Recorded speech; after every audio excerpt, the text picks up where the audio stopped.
भदोही भाजपा किसान मोर्चा के राष्ट्रीय अध्यक्ष एवं पूर्व सांसद वीरेंद्र सिंह मस्त ने इंदिरा मील स्थित अपने कार्यालय में प्रेस कॉन्फ्रेंस आयोजित कर किसान संवाद कार्यक्रम की घोषणा की। ये संवाद कार्यक्रम 15 फरवरी से लोकनायक जयप्रकाश नारायण की जन्मभूमि सिताब दियारा से शुरू हो चुका है। इसका उद्देश्य किसानों और ग्रामीण विकास को सशक्त बनाना और ग्राम स्वराज के संदेश को जन जन तक पहुंचाना है। वीरेंद्र सिंह मस्त ने बताया कि यह किसान संवाद कार्यक्रम लोकनायक जयप्रकाश नारायण के गांव सिताब दियारा से शुरू हुआ, जिसके बाद अवध किसान आंदोलन के केंद्र प्रताप रूढ़ी और सहजानंद सरस्वती के आंदोलन स्थलों आगरा, पटना और गाजीपुर तक पहुंचेगा। इन स्थानों पर किसानों की समस्याओं और सरकारी योजनाओं के क्रियान्वयन पर चर्चा होगी। वीरेंद्र सिंह मस्त ने कहा कि महात्मा गांधी और लोकनायक जयप्रकाश नारायण के ग्राम स्वराज के सिद्धांतों को किसान संवाद के माध्यम से पुनर्जीवित किया जाएगा। उन्होंने कहा कि देश के गांव और किसान समृद्ध होंगे, तभी विकसित भारत का सपना पूरा होगा। उन्होंने प्रशासनिक बाधाओं का जिक्र करते हुए कहा कि कई सरकारी योजनाएं जैसे आयुष्मान योजना का लाभ किसानों तक नहीं पहुंच पा रहा है। इस समस्या को हल करने के लिए किसान संवाद में नए समाधान तलाशे जाएंगे। प्रेस कॉन्फ्रेंस में वीरेंद्र सिंह मस्त ने भारतीय लोकतंत्र में विपक्ष की निष्क्रियता पर चिंता जताई। उन्होंने कहा कि विपक्ष की कमजोरी लोकतंत्र को कमजोर कर रही है और तानाशाही की संभावना बढ़ रही है। लोकतंत्र को मजबूत बनाए रखने के लिए एक सक्रिय और जवाबदेह विपक्ष जरूरी है। वीरेंद्र सिंह मस्त ने कहा कि सिर्फ सरकार की कोशिशों से किसानों की समस्याओं का समाधान नहीं होगा, बल्कि समाज को भी आगे आकर अपना योगदान देना होगा।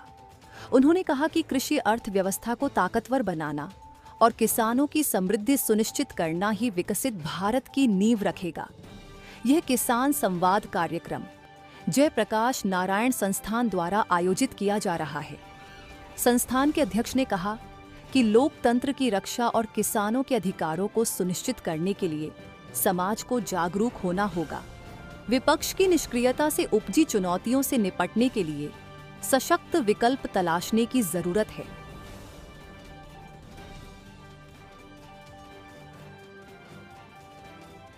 जयप्रकाश नारायण संस्थान का अध्यक्ष हूं।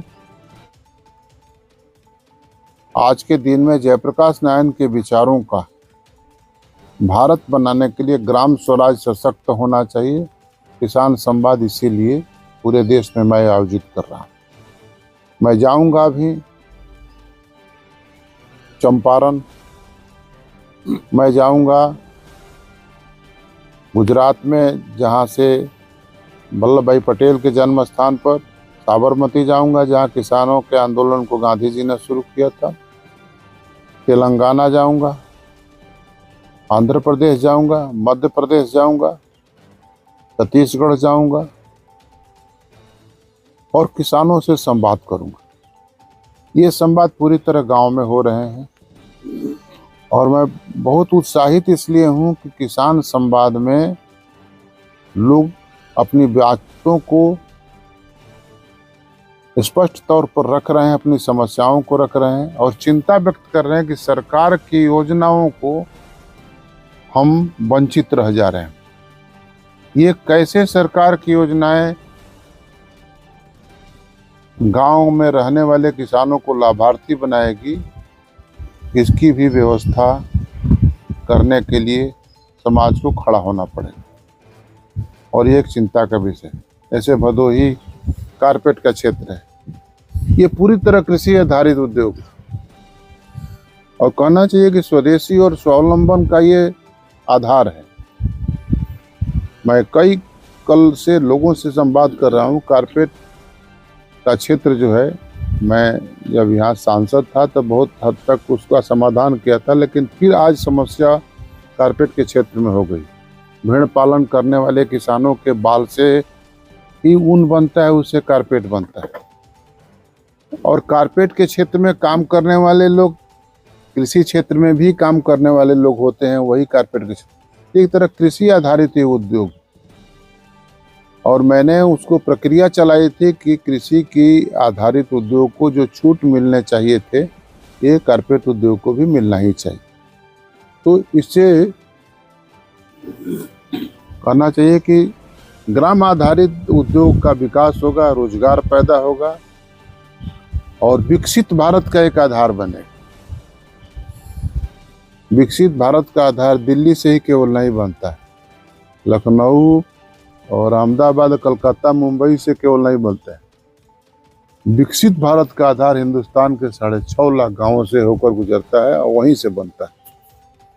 मेरा किसान संवाद का कार्यक्रम इसी पर आधारित है। ग्राम स्वराज को सशक्त करना, स्वदेशी और स्वावलंबन को संदेश देकर ग्राम स्वराज के लिए आगे बढ़ना, यही किसान संवाद का मूल उद्देश्य। लोकनायक जयप्रकाश नारायण के जन्मभूमि शताब्दी अरा से शुरू किया हूँ 15 तारीख से, और वो किसान संवाद ग्राम स्वराज के सशक्तिकरण के लिए ही निवेदन करना और संदेश देना है। इस देश का गांव और इस देश का किसान जब तक समृद्ध नहीं होगा तब तक विकसित भारत का सपना साकार नहीं होगा। और आज सब भारतीय लोकतंत्र के लिए सबसे दुखद ये है कि भारतीय लोकतंत्र में विपक्ष की एक बड़ी भूमिका होती है, लेकिन विपक्ष आज का जितना नकारा है अभी तक भारतीय लोकतंत्र में ऐसे देखने को नहीं मिलता है। इस नकारा विपक्ष से विकल्प की संभावना तलाशना बिल्कुल ही सही नहीं है और इससे कहीं विकल्प की कोई संभावना नहीं मिल सकती है। इसलिए भारतीय लोकतंत्र बड़ा ही चिंता में है कि विकल्प के अभाव में विपक्ष की नकारा होना ये समाज को एक प्रेरणा दे रहा है कि समाज की शक्ति खड़ी होनी चाहिए और वह भारतीय लोकतंत्र को शक्तिशाली बनाए।